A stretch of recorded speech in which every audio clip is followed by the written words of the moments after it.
नमस्कार दोस्तों, मैं सुनीता, सहायक प्राध्यापिका हिंदी विभाग, राजा सिंह महाविद्यालय सिवान, जयप्रकाश विश्वविद्यालय छपरा से। आज हम स्नातक द्वितीय वर्ष हिंदी प्रतिष्ठा के चतुर्थ पत्र में संकलित उपन्यास मानस के हंस की चर्चा करेंगे। आज हम इसके देश, काल व वातावरण की चर्चा करेंगे। किसी भी कहानी या उपन्यास की समीक्षा करने के लिए 6 मुख्य तत्व होते हैं, जिसमें कि कथा वस्तु, पात्र, योजना, भाषा शैली, देश, काल, वातावरण, उद्देश्य, ये सब है। तो आज हम देश, काल व वातावरण की चर्चा करेंगे। मानस का हंस एक ऐतिहासिक उपन्यास है, जीवनी परक उपन्यास है, परंतु यह जीवनी नहीं है, उपन्यास है। तुलसीदास जी के जीवन पर आधारित है। ये सब आपको ज्ञात है, पिछले वीडियो में मैंने बताया था। अब आप ये समझिए कि देश, काल व वातावरण क्या है।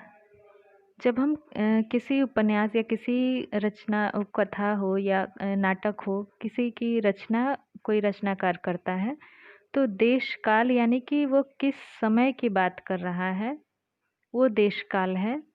और वैसा वातावरण उस उपन्यास में, उस कहानी में होना चाहिए। ठीक है। अगर हम आज 21वीं सदी में बैठ करके 18वीं सदी की कहानी या उपन्यास लिखेंगे या नाटक लिखेंगे, तो उसके अनुसार ही हमको पात्रों को लेना पड़ेगा। उस समय की जो मानसिकता थी, वैसी उन पात्रों की भाषा उस हिसाब से होनी चाहिए, जो मान्यताएं थी वैसी होनी चाहिए। और वातावरण से संबंध है कि किस क्षेत्र की वो बात कर रहे हैं। क्या हम फौज से संबंधित कोई रचना कर रहे हैं, कहानी या उपन्यास, जो हमारी कथा वस्तु है वो कहाँ की है, वो वातावरण है। अगर हम छात्र छात्राओं से संबंधित हैं तो विश्वविद्यालय का वातावरण उसमें रहेगा। अगर हम अभिनेता अभिनेत्री या फिल्मी दुनिया से संबंधित कोई कथा वस्तु ले रहे हैं तो वैसा ही वातावरण रहेगा।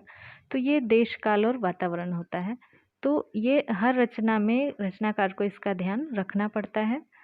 अमृतलाल नागर जी ने जो मानस का हंस लिखा है, क्योंकि तुलसीदास जी के जीवन से संबंधित है, तो ये मध्यकालीन भारत उसमें पूरी तरह से आया है।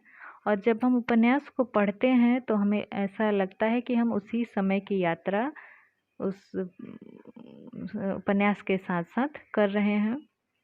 मुगल काल था और उस समय जो एक तुलसीदास के जब जन्म के की बात है उपन्यास में, तो शासन पे आक्रमण हो रहे हैं, बाहरी आक्रमण हो रहा है, शेरशाह सूरी है, और जो मुगलों में जो लड़ाइयाँ चल रही हैं, तो गांव के लोगों की क्या स्थिति उस समय होती थी, जनसाधारण की क्या स्थिति होती थी।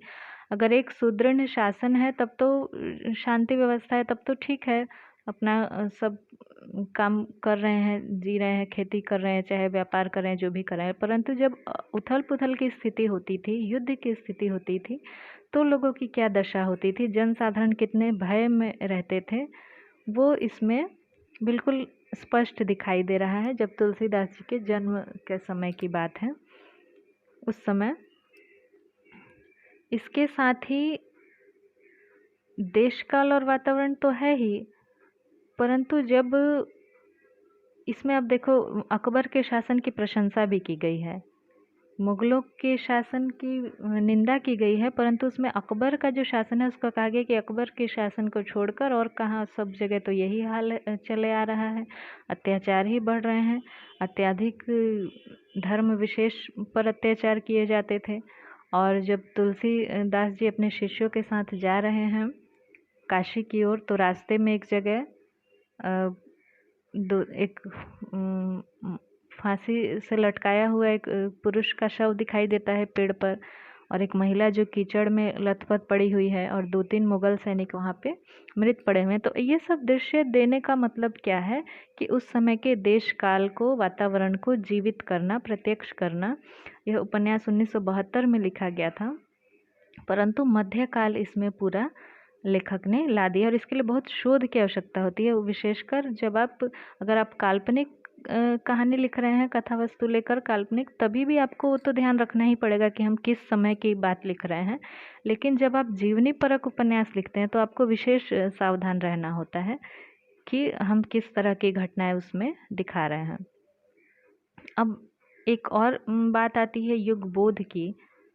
तो रचना का जो देश काल वातावरण वो तो रहता ही है, जिस समय की वो कथा वस्तु है उस समय का, परंतु युग बोध जो है वो लेखक पे अपना असर जरूर डालता है।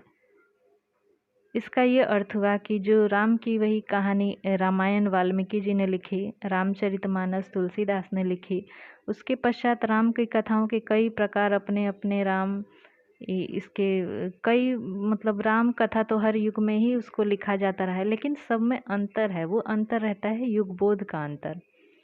ठीक है। तो ये जो तुलसीदास जी की जीवनी लिखी जा रही है 1972 में, तो उस समय का जो समाजवाद की जो संकल्पना है, स्त्री अस्मिता का जो प्रश्न है, ये सब बातें उसमें नागर जी उससे अपने को अछूता नहीं रख पाए, और उसमें ये सब प्रश्नों की भी झलक दिखाई देती है। जैसे कि उसमें ही उपन्यास में का एक ये मैं उपन्यास में का ही ये है, कुछ पंक्तियां हैं। टूटी झोपड़ियों के बीच में अकेले महल की कोई शोभा नहीं होती है, वह अपनी सारी भव्यता कलात्मकता में क्रूर और गंवार लगता है। तो ये जो पंक्तियां हैं ये समाजवाद की ओर इशारा कर रही हैं कि एक सुखी हो उससे सब सुखी नहीं होंगे। सर्वे भवन्तु सुखिनः, ये जो मुख्य भारत का ये है एक सूत्र वाक्य है, तो ये भी वही समाजवाद की ओर इशारा कर रहा है कि चारों तरफ टूटी झोपड़ियां और एक महल है तो उसकी कोई शोभा नहीं है, यानी सबको समान सुख सुविधाएं मिलनी चाहिए। तो ये असर है, ये युगबोध का असर है 1972 में जब ये लिखा जा रहा है। बात बेशक मध्यकाल की हो रही है, लेकिन इस अपने समय का युगबोध जो है वो लेखक में और रचना में आ ही जाता है। एक दूसरा उदाहरण हम देख सकते हैं जो स्त्री से संबंधित है, क्योंकि मध्यकाल में उस समय तो जो था नारी को नरक का द्वार, तो माया महाठगनी ये सब कहा ही जा रहा था।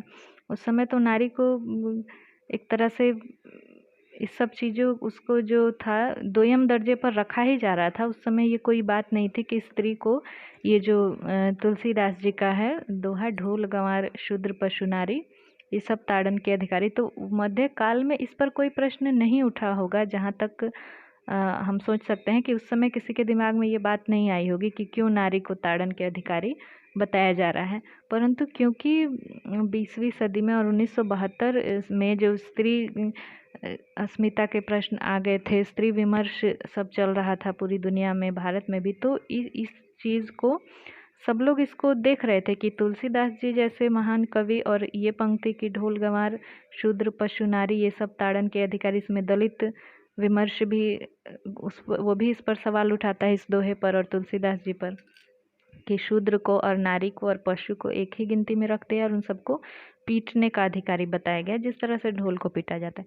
तो इस प्रश्न का जवाब भी नागर जी ने अपने इस उपन्यास में दिया है। रत्नावली के मुंह से प्रश्न करवाया है कि आपने तो नारी को पीटने का अधिकारी बताया है। तो तुलसीदास जी उस पर जवाब देते हैं कि ये सब तो पात्रों के संवाद हैं, ये मेरे विचार नहीं है। मतलब कौन पात्र किस प्रकार का है वो वैसे ही बोल रहा है। फिर जहाँ रामचरितमानस में राम जो है वो सीता के लिए व्याकुल हैं, वो भी तो मैंने ही लिखा है।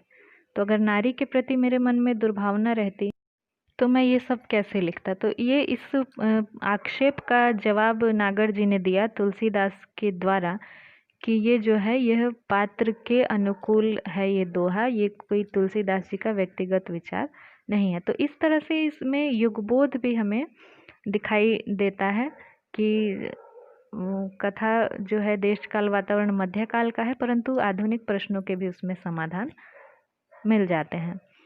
ये नागर जी का एक शोध परक उपन्यास है, मतलब तुलसीदास जी के जीवन पे पूरा शोध करके तब ये उपन्यास उन्होंने लिखा है, जिसमें कहीं से किसी शक की गुंजाइश या किसी प्रश्न की गुंजाइश नहीं है। ये पात्र योजना और देशकाल कथा वस्तु ये सब इस उपन्यास की चर्चा अब लगभग हो चुकी है। मिलते हैं फिर अगले वीडियो में। आज के लिए इतना ही। धन्यवाद।